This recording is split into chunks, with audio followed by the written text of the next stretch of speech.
Namo Guru Vaya. Homage and prostration to Sadguru, who is the supreme preceptor, the incarnation of divine grace. May thou leadest me from darkness unto light, from the unreal to the real, into everlasting life. Namo Guru Vaya.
Those of you who have been through 12 Steps program probably know what I'm talking about, you see. But that's not only true in overcoming an addiction, it's true for a lot of things in life. Are you with me? Yes, sir. Are you looking for a husband? You looking for a wife? Are you looking for some kids? You want a promotion on your job? And you're doing everything you can think of to get it. But you can't get a lot of things that you want by definition. You follow me? Yes, without the help and aid of a higher power. You see? Yes, call it whatever you like. You see? But you're going to have trouble in your life, every life. There will be some trouble. There will be some vicissitudes, some struggles. You see, some pain, some suffering, right? And try as you may, you having no success in reducing that suffering in any form that the suffering takes. You see, and so that higher power becomes like that bridge that Rita was thinking about over troubled water, your troubled life. You see, so. I just was amazed by what these old black folks were able to produce in spite of their condition. You know, somehow they remember there's a bridge, right? They call it Jesus in our tradition over here. In the East, they'll call it Brahman, and they'll call it this and that. But wherever people who was going through some troubled waters, right? They understood there's a bridge inside. You see, remember, Jesus not talking about, cross the Lake Michigan Bridge, y'all know that. I just had to double check. It's not a physical bridge that you can go across that troubled water life you're living. You see, it's inside. You see, it's inside. And so when you get tired of suffering, sick and tired of it, and until you get serious about getting out of your troubled condition, then only will you go inside and cross that bridge. Until then, you'll keep struggling. You see, struggling. And struggling until you die. And then you'll come back and start struggling again, struggling again, struggling again. It's just some things you, the ego, cannot do. And you have to understand that. You have to accept the limitation of what you as an ego can do. That's why it remains stuck in that troubling water, because you don't want to accept that. You see, you think you're a bridge. Your ego is not no bridge. It's an illusion. You all remember, some of you guys remember we went to Egypt, right? I'm not the only one. Good. We went to Egypt, right? Yes, sir. And on that bus ride, going between these temples to look out in the desert, and you see what looks like water, right? There's no oasis, right? It's true. If you don't understand, that's an illusion. You see? That's a reflection of the sun on sand in the sky. It mimics a river. But if you don't understand that, right, you're going to run out there and you're going to die out there chasing a mirage, something that is not even real, you see. Right?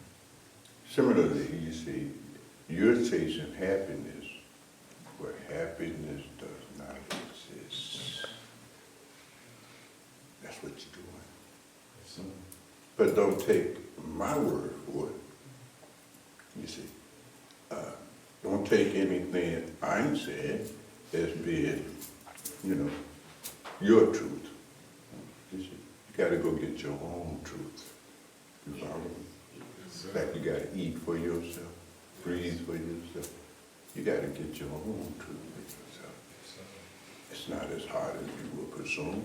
You simply look upon your life in the palm of your hands and see the reality. Everything you've been seeking for the sake of bringing your suffering to an end based on your little intellectual understanding and wisdom. Mm-hmm. So you confuse a lot of information with wisdom. That's not wisdom, that's just a lot of information, most of which, even the good information you got, you can't do. So, that's not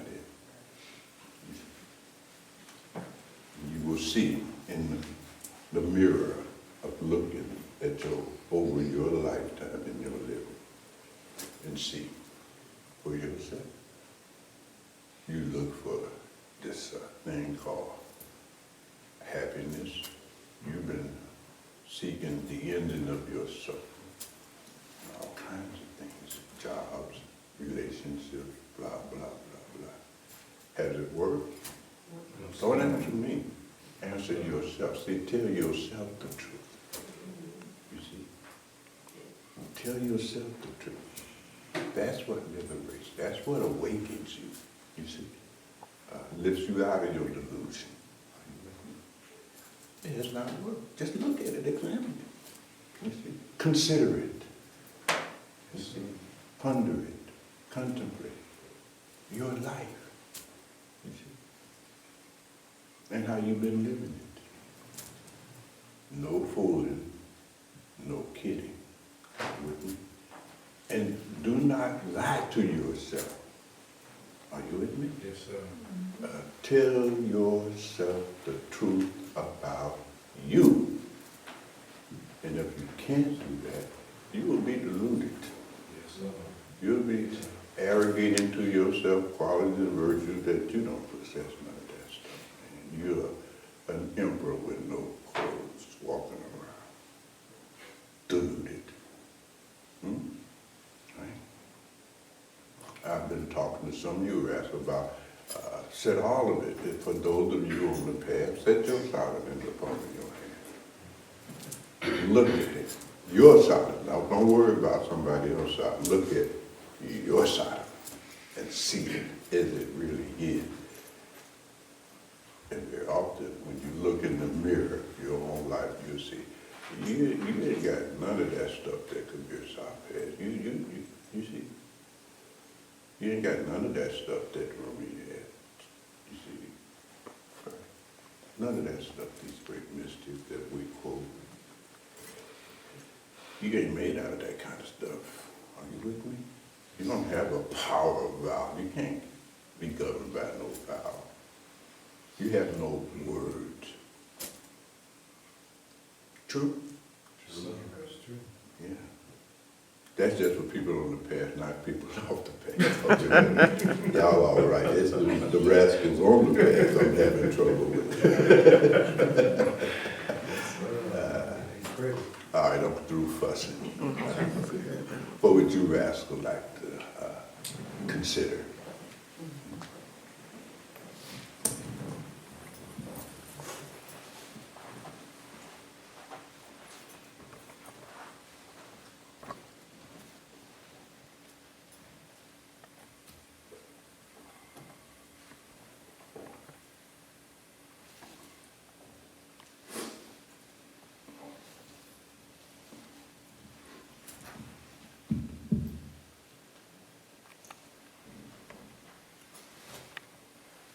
You want to hear more music while you try to gather up courage? Give you some time to think about it.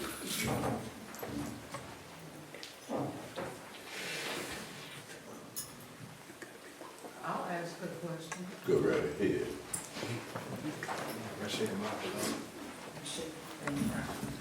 Well, today is June 1st, and it's like about the 35th year of the anniversary of the death of Maharaji. And it's also the top of the week of your own initiation anniversary.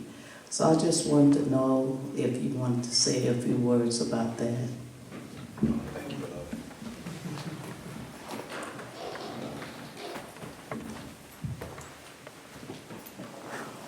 I don't know if I want to try. What you say? What did he say? Let's go.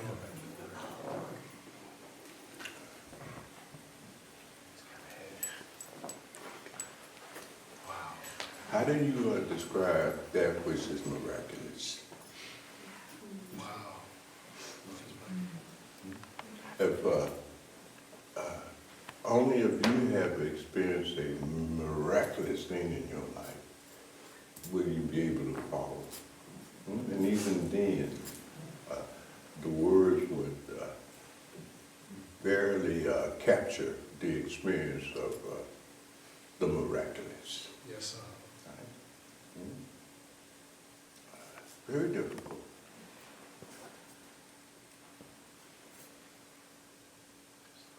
But you say that Maharaji, Mahasamadhi, he died. But that body was never Maharaji.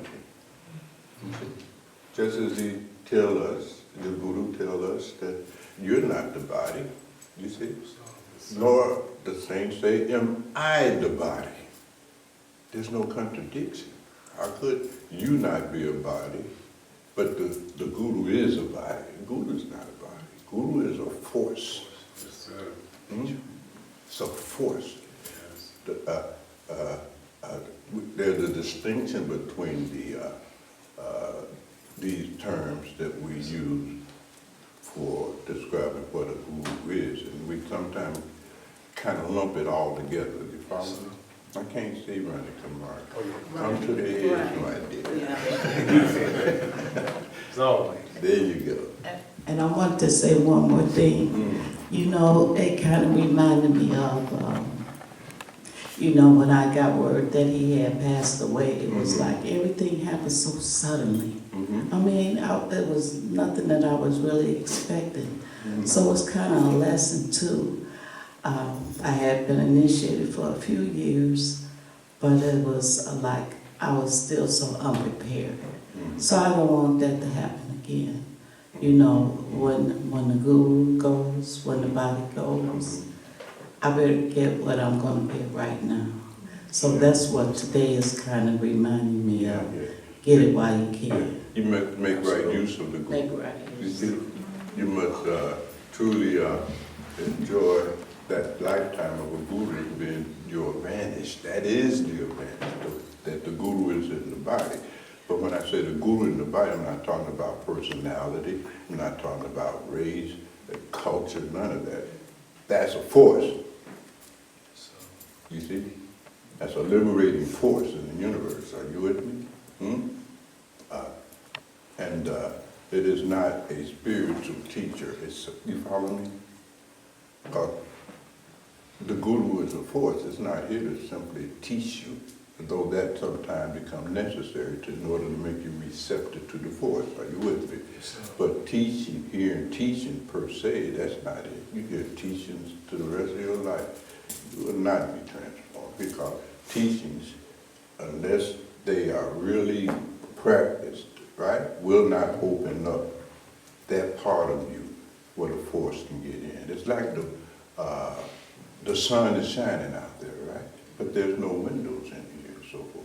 We put this artificial light in here, of course, but that ain't gonna grow no plants. You see my point? You can't make no vegetable garden in here just using this light that is available. By way of an example, for example, you get my point? Yes, sir. Sun is out there. You see? So you gotta, let the sun shine.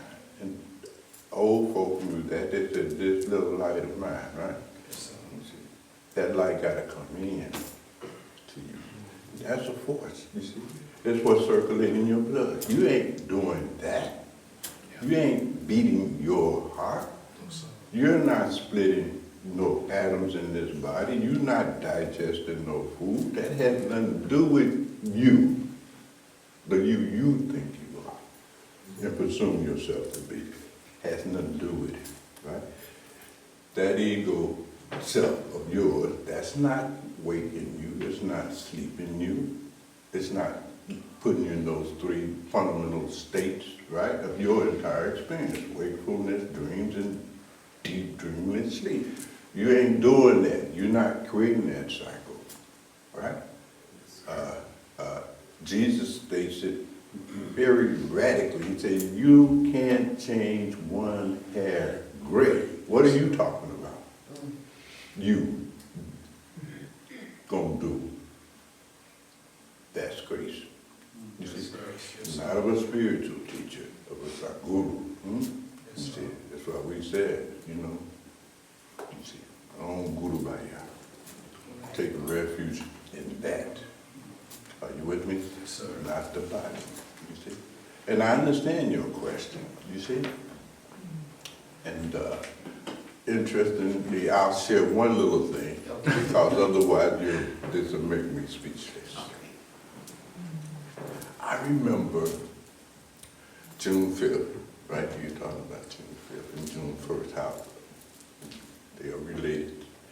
I remember studying all of these scriptures. I mean, really, at that time, there was not as many distractions that some of you might be experiencing. But even so, it's possible, right? And I'm trying to follow all these instructions, you know what I mean? You see, the injunctives that was there at the time of initiation, right? You're giving some injunction, you're giving some instructions, right? You see? And the more you go into those, the more you find it's more than 4 things you have to do. It's a lot. It's a lot, right? You see, it's been vegetarian. That wasn't as easy as I thought. Right, you see? But especially when you look at all of the various aspects of sadhana, right? You got to get up at a certain time, in a certain spot. You got to sit the body still for 2.5 hours. I got to make it still water runs deep, still body meditation runs deep. Are you with me? But that's a you gotta do some work, right? You gotta do all of that stuff. Then you gotta study, so at the end you gotta study, you gotta go to Satsang. You all understand. Those of you who are not on this path yet, think about it. Really seriously, think about it, because you may not need no guru. Save yourself a lot of time, energy, and attention. Because for what you want, you don't need no guru. You see, you having a hard time getting a wife. Okay, they got wives you can get from Africa. This is no problem. $3,000 done. You see my point? So you have to really deeply reflect and see, do you even need a guru for what you want? You follow me? And if you're not clear about it, you might, by accident or grace, or whatever you want to call it, get a guru. And that guru can't help you get none of the stuff you want. You see? Or you want that guru to help you to get the stuff you want. But the stuff you want the guru to help you get, right? Yes, sir. That ain't what you want. Yeah. See? You don't want that. You see? Right? The guru said, I'll give you none. But you don't want no none. You want you a house. Right? You want you 2 cars. You see? And all other kinds of things. You don't want no none. You follow me? But you didn't know that. You see? Until you start examining all of the things necessary in order to really have none in your life. None is peace, refuge, all of that, ending of suffering. So, you see, so I'm going through all of that stuff, right? And I'm tired now. And I write Maharaji a letter, you see. There was no internet, no emails back then, or I wish I had that. So I wrote Maharaji a letter, and I was a little bit, upset, You see, because you got me out here doing all of this stuff. What you gonna do, man? what does the master do? What are you doing, man? And I won't go into all of that, but Maharaji replied. He says that Leonard, you see my point, blah blah blah. And I'll paraphrase right quickly because it's a long letter. But he said, it is only until you go into the eye center can you even see what the Guru is doing for you. Wow. That's profound. And I understood how to do the math. Right? You see? Because all of your below the eye center stuff that you're doing and arrogating to yourself love for the Guru, that's bullshit. Are you with me? Yes, sir. Because you can't see what the Guru is doing for you. That is what produces the love. Are you with me? And when I say Guru again, it's not just limited to that body of the Guru, which is just an agency, right? You see? But that force. And yes, that savor that the Guru do for us, right? We talk about the savor we do for the Guru and ourselves on the track, and you have no idea of what the savor the Guru is doing for you because you can't see. You see? Yes, sir. You haven't entered into the eye center, the third eye, whatever you want to call it. You can't see the grace at all. You see?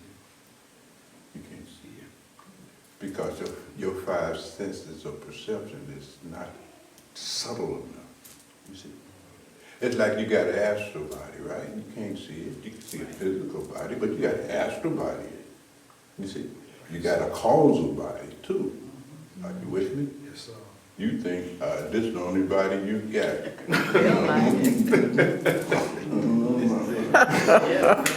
You got an astral body. It's the astral body that makes this body work. What are you talking about? Yes, sir. Yes, Are you with me? Yes, sir. Right?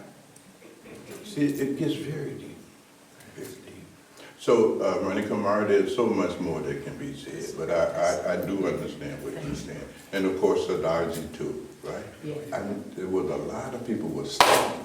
Yeah, suddenly. Yeah, because they have been procrastinating, postponing, You see, right? To really get into a right disposition with the physical guru. You see, they didn't go nowhere to see the guru. Even the guru came here Right. to Chicago, right? That's where I got initiated. That's a long trip. Right. You won't know how long it is until you make the trip there. Yes, Then you begin to see, my God. And not only came here, came to all of the different states where there was a few satsangis, et cetera, right? Yeah. Great master. You see. They didn't make that sacrifice. True, just a few, will make that sacrifice of time, energy, money, relationships. You see, Joyce is still mad at me. You don't know she's mad at me. It's the price you pay for that. Thank you. Yeah, wasn't necessary. Thank So you. it's like that. It's like that. Yes, sir. You see. And so,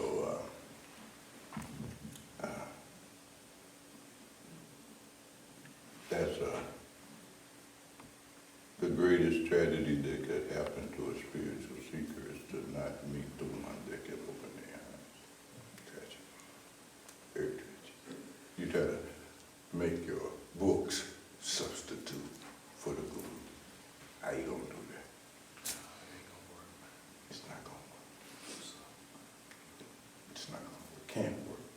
You try to make spiritual progress based on how many books you have read or how many talks like this you read. That's not it. It has its place. Don't misunderstand me. Yes, sir. But it's not like that. It's a great relationship, the greatest relationship you will ever have, dependent upon your karma, will be the relationship with that force that you call Guru. Yes, sir. That's the great relationship, Yes, sir. Yes, sir. right? It's true. All these other relationships that you're clinging to and lost in, they're not going to help you relieve your suffering. Very often they're the cause of it. They don't know. True. They don't know. You see. And for those of us who had a guru,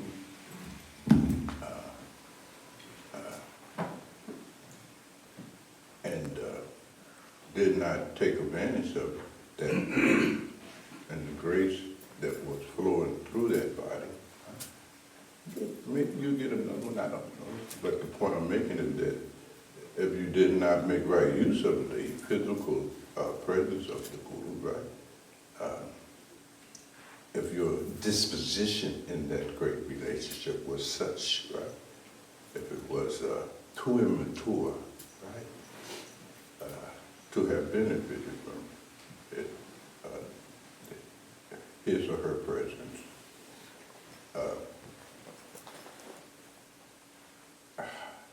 In these other relationships, how you were in your disposition with the Guru would be reflected in how you are in disposition with every other relationship you have. If you childish with the Guru, you're going to be childish with your wife. You see? You're going to be childish with your husband. You're just going to be childish. You're going to be immature. Because that's your disposition. That's all you're capable of. It's kid shit. Or you're going to be adolescents. Are you with me? Yes. Rebellious. You see? The adolescent, right? You know the adolescent. Yes, sir. We had some adolescents. You remember the suffering they caused?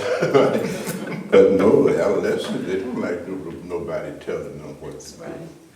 Yeah. Right. That's the classic characteristic of a teenager. Don't tell me what to do. They don't like it. They're anti-authority. Yes, sir. Are you with me? Right. So if the Guru said, do your bhajan, do your sermon at this time and this time, I don't like doing my bhajan. I don't want to do my bhajan whenever I feel like it. You see.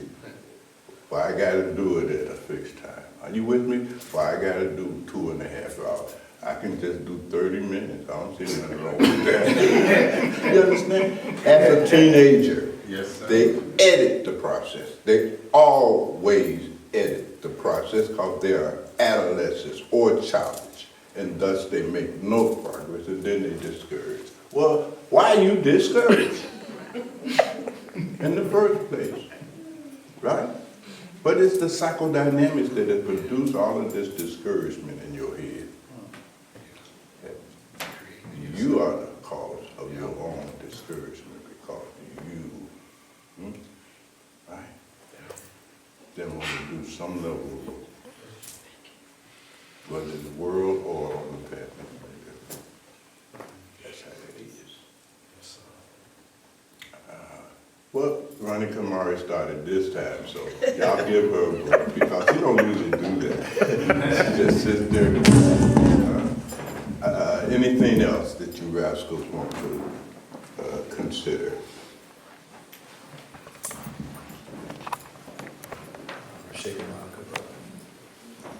Greetings, Master. Greetings.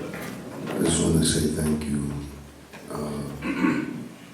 And, you know, I came here today and I was crying and brothers greeted me with love and honor. And as soon as you walked in, you know, the problems that I created in my mind are gone. So I just wanted to say thank you. And I will come talk to you afterwards just for betterment. God bless you, love and honor, boss. Thank you.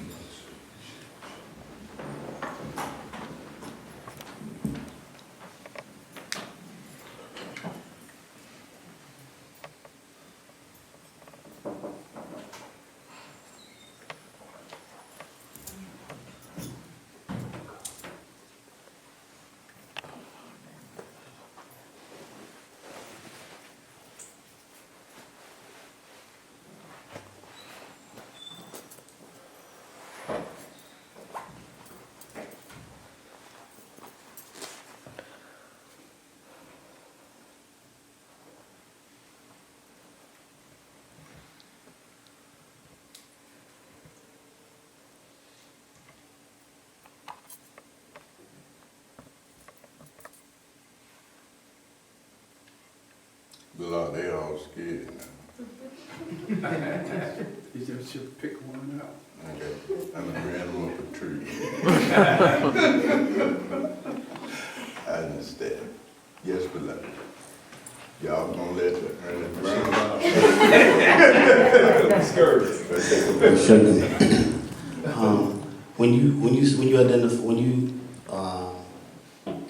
describe the real essence of a guru, which is the force,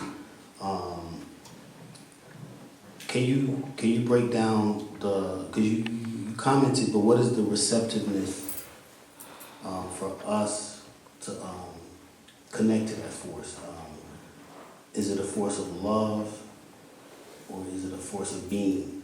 And that's a very excellent question, Ernst. It really is.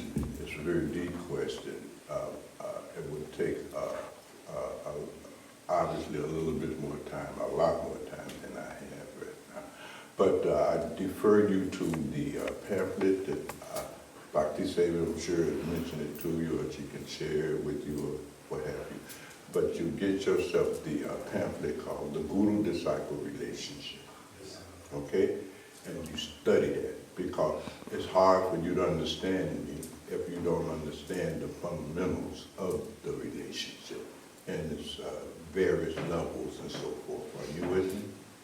And it will introduce you to the types of dispositions that you are operating out of in that relationship. And you can get a good idea of why you won't make progress if you're in that stage that produces very little effort to follow the cycle. But there is levels. And one of the levels is that if you are very receptive, right? Mature. It's mature and beyond that we aim for, right? Because it's a development, right?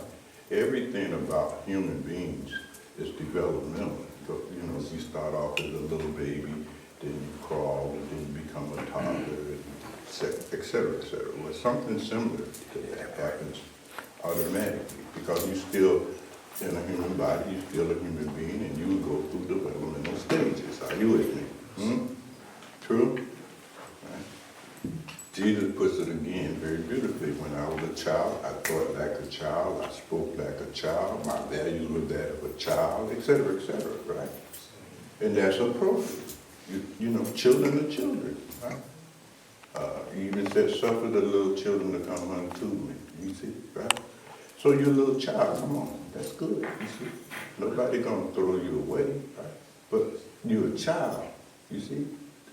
You have no intellect, you don't have no full development of your prefrontal cortexes and neocortex and all that stuff that enables you to even understand language, let alone philosophy. Are you with me? True?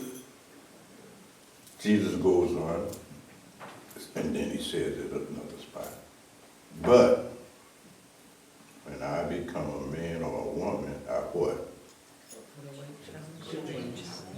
It's the sign that you have become a man or a woman when you have put away your childish ways. The way you think, your expectation, your values, right? True? And so that's what you can see in your life. You can, if you look real closely, you're still living like you're about 5 or 6 years old. All kind of fantasies. Are you with me? You probably still putting your dentures underneath the pillow. You ain't getting no more for that. You ain't getting nothing. You follow what I'm saying? You still putting your little cookies and milk out for, you know. You see, right? You see? It's like that. So, but it's evolution. Are you with me? You evolve, is the point I'm making, you see? And that evolvement depends upon where you are at in your disposition in relationship to Guru and the Dharma and blah, blah, blah. And that was your question, you see, with the Guru and so forth. As it grows, are you with me? This love you mentioned and devotion, that's a stage. Maybe that's a very high stage, right? Because you have reached that level of pratyabhijna. You're able to recognize what the Guru has done.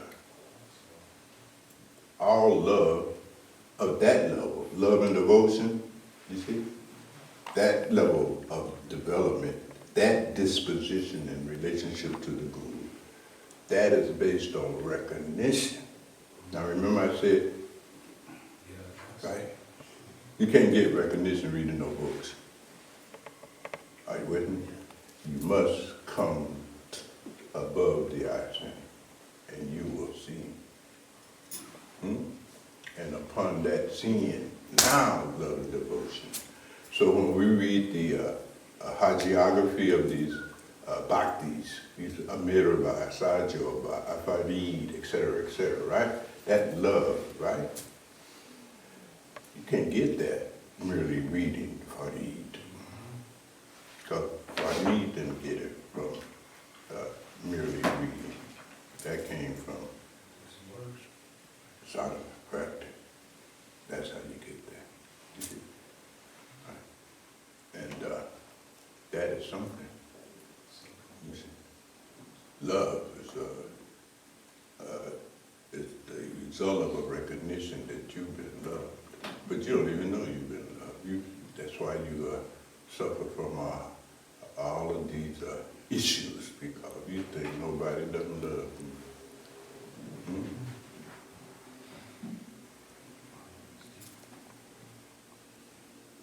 You're unconscious. You're unconscious. You live in a life unconsciously. You see? What do you think is beating that heart of yours? Force. Force.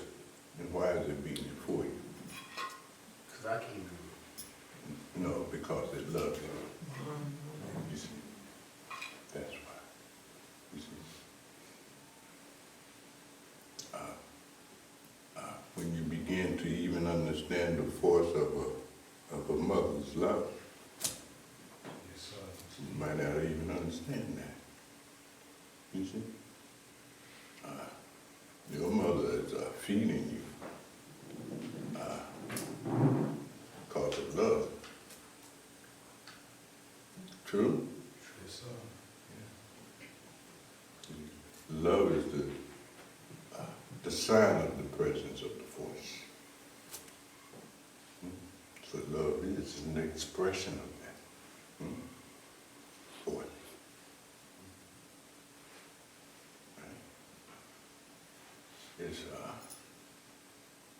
It's a very subtle thing here, you see. Very, very, very subtle, you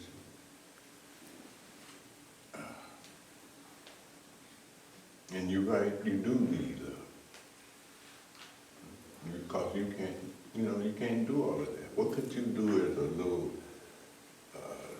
6-month-old baby? Somebody had to feed you, nurse you, take care of you. You see? Wouldn't be here. Are you with me? But you get my point. Yes. There's something living you. You being lived. You're not doing the living. You see? You're being lived.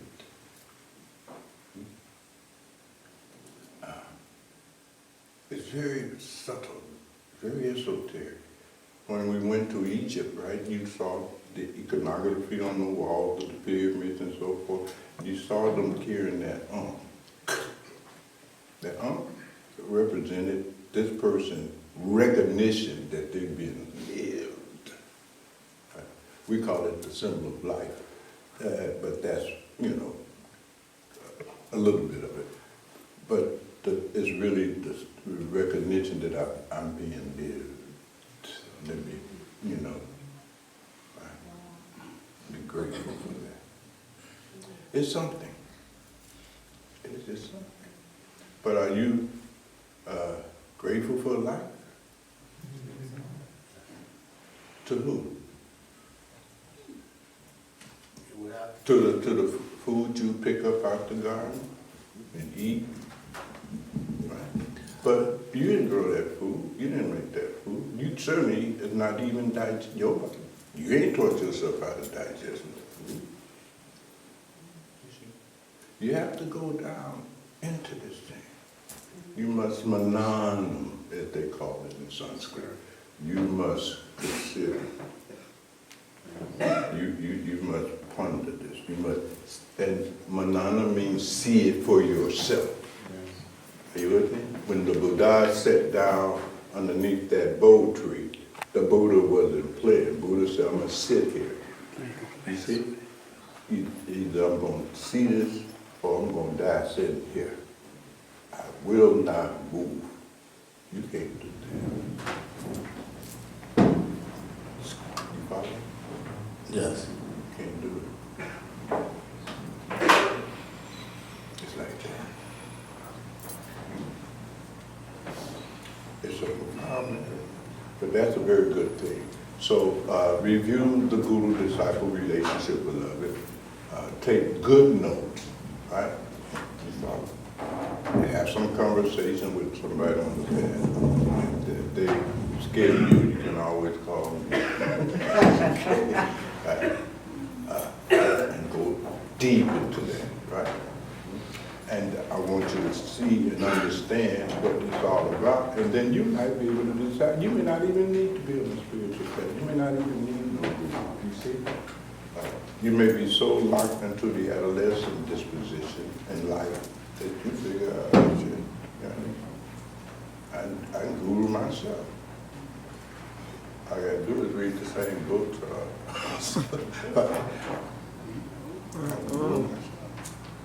And it's okay, don't misunderstand. I'm not condemning it. I am pointing it out. That's a fundamental disposition, and it will show up in all of your relationships. That's your default level of doing relationship, whether with the guru, whether it's with your wife, whether it's with your brother, whether it's with your neighbor, it makes no difference. You, by default, I was just an adolescent person. Entitled authority. Teacher can't tell me shit. So I don't sit down in class. I run. You understand what I'm saying? Do you understand? Yes, sir. My wife can't tell me nothing. My husband, you know, my husband, he ain't my dad. He ain't got to boss me around. You ain't the boss of me. That's adolescence. And adolescence is a schizophrenic state, and a schizophrenic type of disposition that you have across the board. That's because part of you wants to be completely independent, not told, not nothing. Then a part of you want to be dependent. There's still something challenging too, because you want to depend and be independent at the same time. This is schizophrenia. You follow me? Yes, sir. You understand me? Yes. You see? And so you have to examine your default, your native disposition, as we would call it in the culture of psychology, your natural disposition. You came here with it. It just, when it got to your adolescence, it could become expressed now. It's interesting, you see. So that's just gaining a little knowledge about the origin of the sense of self you're operating out of. Very interesting. It ain't self-knowledge, capital S, but it's lowercase s, you see. But it still is useful because it straightens you up, gets you straight. You know what I mean? You gotta get straight. Anything else about it, beloved? Or we can postpone that until you get a chance to review? Yeah, I'd like to read that. I guess one thing, I will read the book, but is it that point? Because there's a point where you're not really living. If you. Yeah, but you have to see. It's not logical.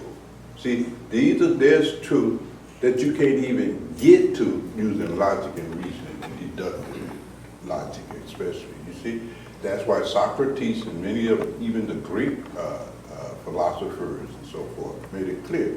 There's a realm of knowledge the logician cannot get to. You can't get there really using logic and reasoning. It's beyond logic and reasoning. You follow me?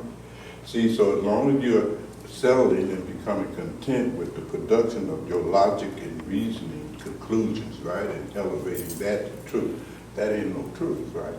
You see? In fact, most of us, we had not even had no training in how to use that intellect. You see? You don't know anything about Aristotelian logic and all that stuff. You see? The 19 rules. I mean, this thing is way beyond most of our pay grade, right? You just, you know, you confuse pseudo knowledge for real knowledge. See, any knowledge that you get through a process of logic and reasoning is based on data. You don't have access to infinite data. You see? Like So the knowing thyself part would not be logic and reason. It'd be looking at your experiences, who you are. It's beyond even that, but it will begin with that. Okay. Right? Because that gets you straight. It's a mirror. You see? It's like, for instance, in nature, one of the things in nature is that male-female principle. That's a real principle. Yeah. Are you with me? That's real. You see? That is as real as the laws of physics. Are you with me? There's spiritual science here that also goes on along with the cosmic phenomena, you know, the gravity and electromagnetic forces and strong and weak nuclear forces and so forth, all of the science that makes up biology and so forth. But along with that, or that all is contained in the higher principle, and that's that male, female, Shakti Shiva. You see my point? Now, there's a reason. This always is so deep and fascinating. You know, I mean, we could spend many hours, you see. But you complete one another at a certain level. Are you with me? Right. Just like you come together to make another human being, right? That's male-female work, right? Man, you can't do it by yourself. You want some kids, you're gonna have to get a woman. Or operation or something, I don't know. Or adopt one or something. But you ain't just gonna push no kid out of you yourself, right? True? And the same with a woman, right? You can either adopt or get you a man. Shit, you know what I mean? If you want some kids. Right? It's tight. Now, in ancient time, part of the sadhana, or pre-sadhana even, that was in vogue, that was followed. It was like, you know, if you were gonna not get a woman and you're gonna live a celibate life. See, not what we do today, right? I'm not gonna get married, I'm gonna get me a chick on the side. You understand what I'm saying? Are you with me? I'm still gonna get me a woman, I'm just not gonna marry her. You understand what I'm saying? Right? I don't want no headaches and so forth and so. I want to be free, but also not on Friday night. You understand that, right? Clear? So if you are gonna be celibate, okay, right? Then, and you're committed to that, for real, no fooling, no kidding, right? Okay, then you can come on in here if this astro. And we'll work with you, we'll teach you something about spirituality. But if you want to be married, right, or then you gotta go get married. Right? Because there's a level of manhood you can't even get to without a woman. Period. Right? There's a level of womanhood you never gonna reach without a husband. At all. Care what Oprah says. Can't do it. Right? Can't do it. Because the male and female in relationship are functioning like mirrors for one another. See what I'm saying? See, your wife mirrors you. She has lessons for you. Right? Things about you that you can't even see. And vice versa. Your husband mirrors you. Reflects back to you. Imperfection, shortcoming, and faults you don't even know you have. And if you can rightly respond to those mutual reflections going on in these relationships, right, you will become more conscious. You see, the purpose and function of marriage is to awaken you. It's a spiritual process. It was understood in ancient times as a spiritual process. You see, you learn how to do conscious relationship. It wakes you up. The Buddha put it another way. The Buddha said that he or she that points out your imperfections, shortcomings, and faults, which you can't even see by definition, who reflects that back to you, the Buddha said keep him or her close to you, because they reflect to you a treasure that you would have never have seen. Yes, sir. And you evolve. There's an analogy. Oh, you standing up. before you have to tell me to. You know?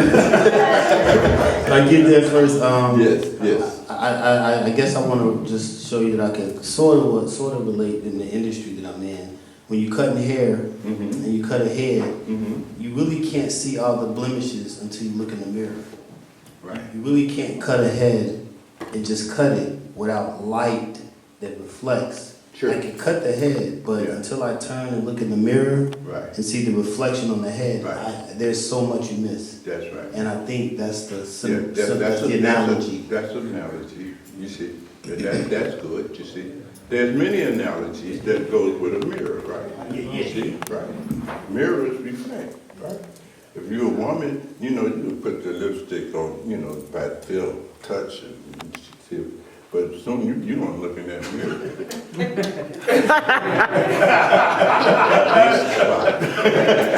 You need a mirror. You need a mirror. You see, and even once you looked in the mirror and you got it just how you want it, then you get your husband better say, baby, you look good. Oh, you need another, right? That's another level of mirroring back to you, right? You follow what I'm saying? Yes, sir. Right? Yes, sir. No point. Yeah. So it's not so much just the reflection can only be had by getting a mirror and looking at yourself walking around. You see, it's deeper than that. It's the principle of reflection. Are you with me? That you gotta have. That you gotta have. And nature has built it in, you see. Pythagoras went to a chemist, right? He wanted to be initiated into that mystery system. This man is brilliant. Are you with me? Created your Pythagorean geometry and all of that stuff, right? Pythagoras, great mathematician, so forth and so on, right? And he wasn't the only one. Many of these early Ionic philosophers, Thales, Aximenes, and et cetera, they also tried to make that trip over.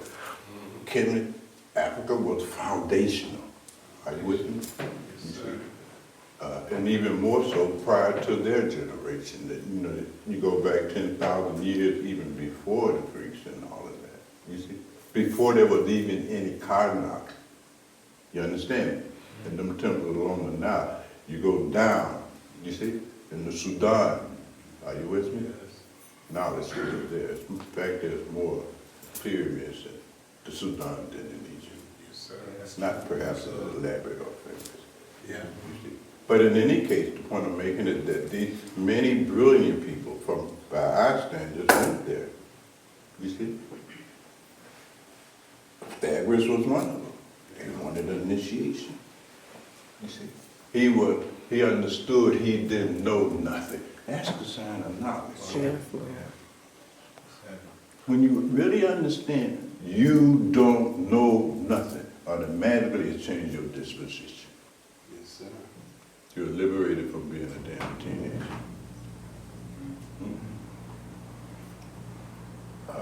Socrates was asked one about some of the other Greek admirers why they voted him the wisest man in Athens. You know, and Socrates said, I don't know. So what do you mean, I don't know? He said, maybe because I know I don't know nothing. That's higher knowledge. That's higher knowledge. I know I don't know nothing. And that's what makes you capable of being tortured. Because you realize you don't know nothing. It humbles you. See, without humility, without denta, you can't go nowhere. You don't have enough humility. You follow me? So in any case, Pythagoras went there, asked for initiation, they asked him all kinds of questions. And they're always going to ask questions either about evidence that you can love. Right? Always. They'll find some way to frame the question for you. Right? And maybe that's what they did with Socrates. Do you love me? Do you that? Do you have a wife? Blah, blah, blah. Apparently, whatever it was, they found him unqualified. But what is interesting, they told him, go get married. You see? A lot of the mystics with that. Go get married. Let's see if you can love one human being. Because if you can't love a human being, how you gonna love God? Come on, get clear here. It makes sense. Get clear here. You see, you can't love a human being. You ain't got a shot at being nobody. Hear me and hear me clearly. Here, wake up. So, Right. Wake up. And that's real talk. so You see, you don't have the power to love. What are you talking about? You're playing games in your head. You're fantasizing for children to. This ain't beanbag.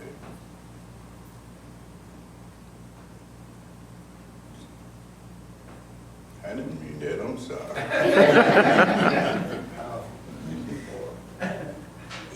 Sometimes it's necessary to goes in on you. yeah. It's in master with it. You know what I mean?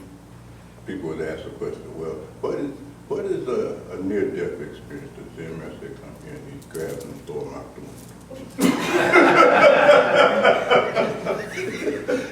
There's a pile of hate out there, you know what they have, throw them out.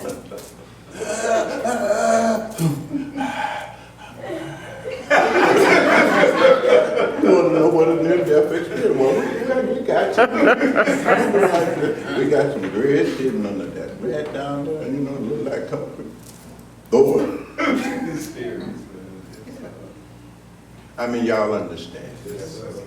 These are very deep things somehow we are talking about here today.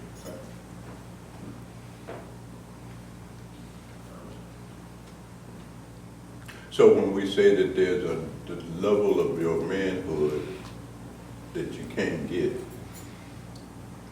without the Shakti force. See, everything that exists, you got some Shakti in you because you exist. By definition, it's just dormant, it's not developed. Men have Shakti, women, you know, have Shiva, have masculine forces, energy. Yes, you have both. Just like your mother and your father combined, you got genetics on both sides, right? Two. Well, sort of like that. But you have to fully develop, you see, that opposite side of your being through conscious practice.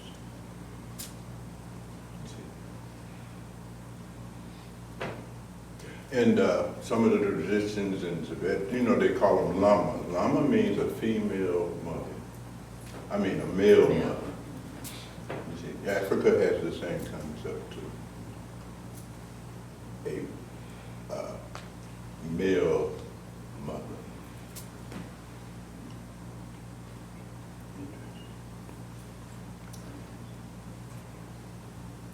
A female uncle. You see, in the Zulu traditions and so forth.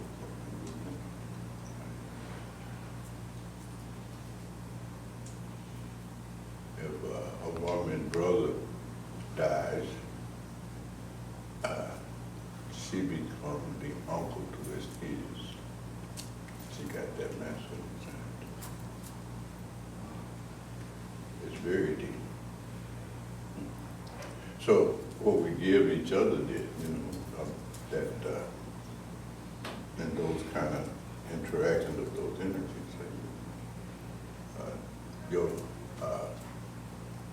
And I'm not gonna scare y'all no more.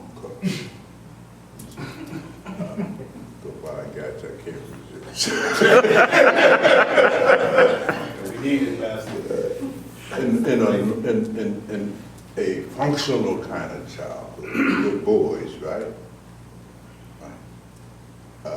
Your mother's your first love. If it's functional, I mean, if it wasn't abused and all that stuff, but you understand what I'm saying? Normally, right? You see? because she met all your needs from the time she was nursing you. Right? One of my friends, Johnny Frank, his mother, he used to tell me that his mother, Miss Dorothy, right? And said he would have tie you crawled up in his mother lap, reach in there, take her breast out. Huh? But that was his, way, his recollection of the relationship. But even if you just think of the relationship, everybody has their own memories, precious memories, as we were saying, right? Yes, sir. And these memories are useful because they can give you insight, right? In therapy, we call them your early recollection. That's why in therapy, we start with what is your earliest recollection in developmental stage 1, right? Then 2, 3, 4. So these recollections is important to help the client achieve some self-understanding that really is the absence of which is usually one of the causes of their situation, you see. But in any case, so little boy, that male is attracted to mother, you see, loves mother, just sitting in her lap, you see. His son is about, his head almost, he's 4 feet taller than him, right? But you see Tina, how small she is? He still tries to get in her lap as best he can. That's all he big on scout, right? It's just how that is, right? You fall, you go to mama. You don't run to dad. Dad ain't even around sometimes. They at work somewhere. You run tough. She kissed him. Baby, it's gonna be all right. So your first relationship is with that unconditional mama-like love. You see.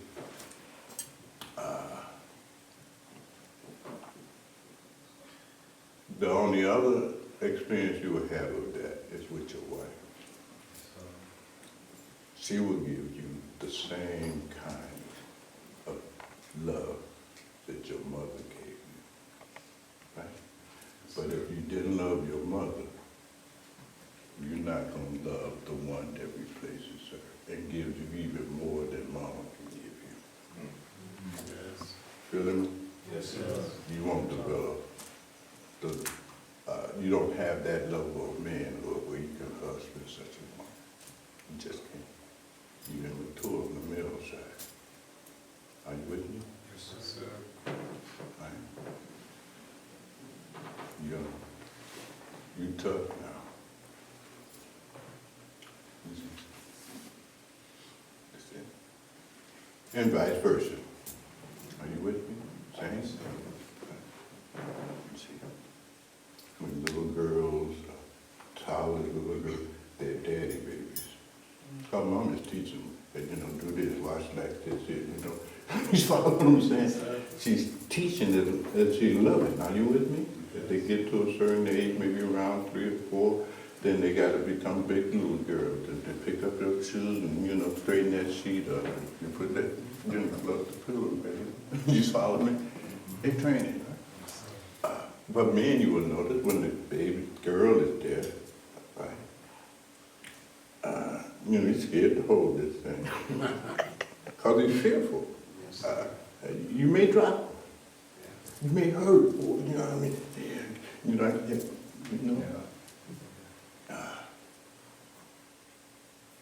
Already, you see, he's protective of the girl.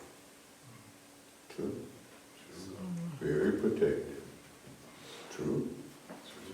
Right. And there's, he also, as he gets bigger, he holds her, he gets over his fear, and his heartbeat, her heartbeat. And she goes through that heartbeat to the same place his mother said. Interesting. Very interesting. And therefore, everything remains normal. But look at Ernest, you know I'm talking about Brianna. You know that, right? You got 2 sons. you know, what they want. Some money or something. Like, beyond is different. You understand? They go right there to that place. Right? And you're very protected. And that begins the process of your evolution. Are you with me? You see? That's the process. It quickens it, right? Because that instinct, that male force, right, that protects, provides, guides, that's on the point. You see? And he becomes capable of sacrificing his own self-aggrandizement and self-gratification for the sake and the welfare of his beloved. He can do that. Yes, He sir. can do that. Yes, sir. Follow me? Yes, sir. A pseudo man can't do that. No, sir. They can't sacrifice anything for the sake and benefit and welfare of their beloved. Or maybe on a few days out of the month they can do that, but otherwise, can't do it. But if they have a daughter, right, you can do that. That's what you're here to do. Are you with me? You need some money. Your son asked you for money. He even helped you to get all to get anything she want from you. Follow what I'm saying? She want to go to cosmetic school. You don't break it off, right? Your son want to start a business. Do you know anything about that? You understand? It's hard to explain this thing. You have to observe it. You even see it in nature out there. The male-female principles and how they are. All right, I think who would have the last question? I kept you here long enough. We're going to have a shot.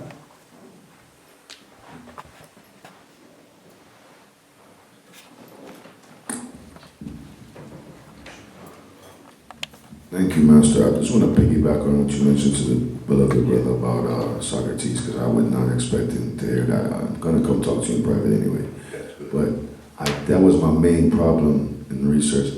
I didn't like anything about his story, and I felt that the politicians that tried him, the story should have been about them. So I just to piggyback on that, because I was not expecting you to say that.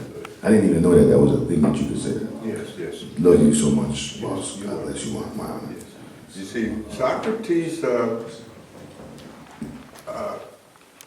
was a disfigured dwarf. He was married, right? In fact, his wife scalded him with some hot oatmeal occasion because he's out in the courtyard instead of doing something usually down there talking to the youth. Are you with me? That's why they arrest him, and he had to drink that hemlock, charged with corrupting the mind of the youth, right? And so when you read Plato and so forth and so on, you get a little bit more insight into all of this stuff here, right? He wasn't well educated. He was not, a Pythagoras in this sense, right? But he had a natural thing, right? Sort of like in the East, you'll see that phenomena in Ramana Maharshi.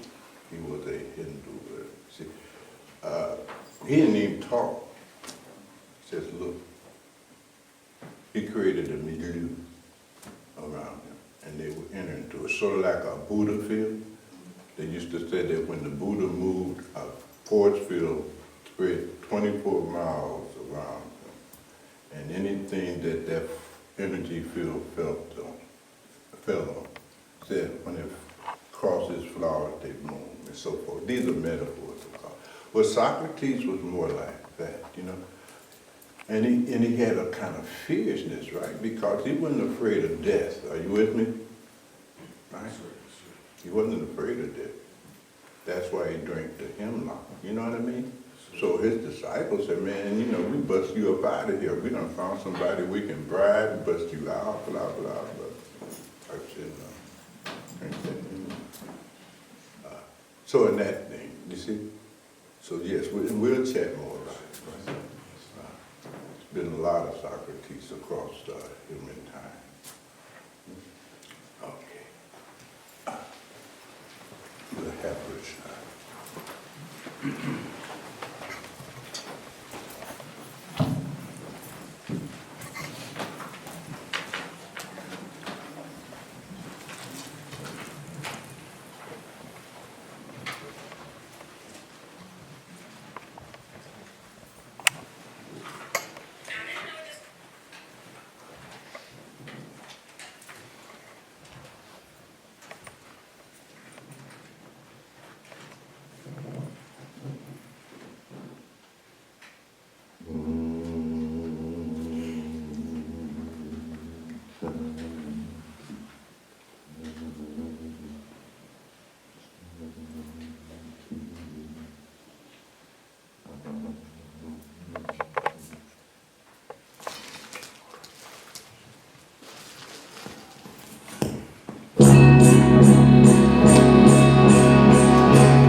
before they begun.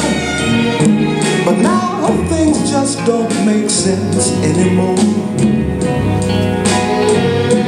Our arguments are worse than ever before. There's no doubt in my mind how I love you so. And I'm tired of our confusion, and I'm sure we both know this must be.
Yeah,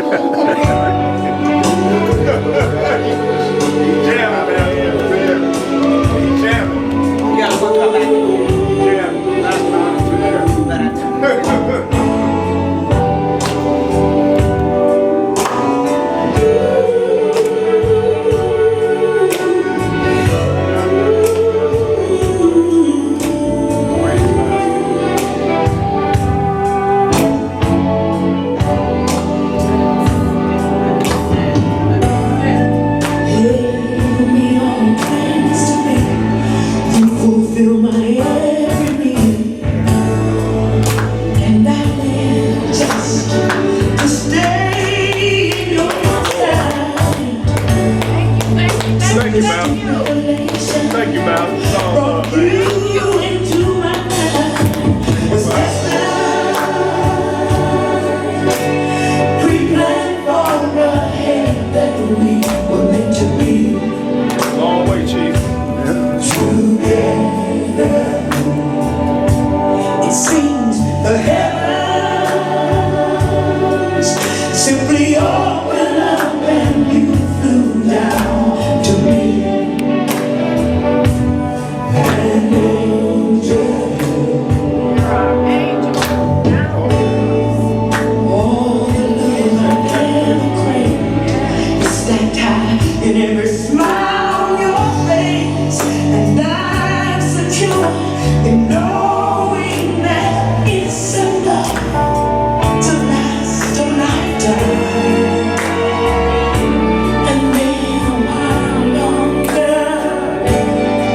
This world is yours and mine to keep. You were heaven sent, heaven sent, heaven sent, heaven sent to me. An angel. You were heaven sent, heaven sent, heaven sent to me. An angel. Right, Master.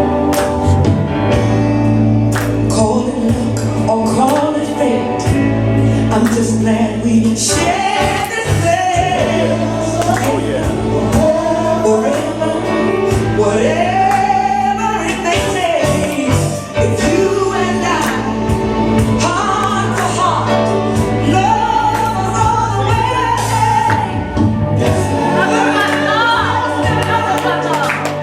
We planned for ahead that we were meant to be. Together, it seems the heavens simply opened up, and you flew down to me.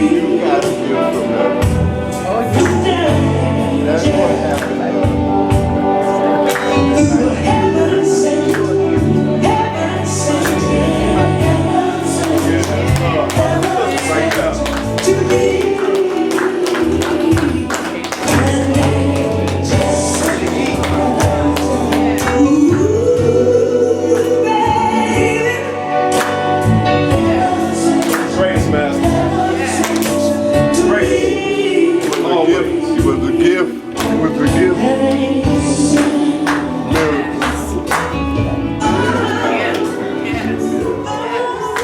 You did even with your dad.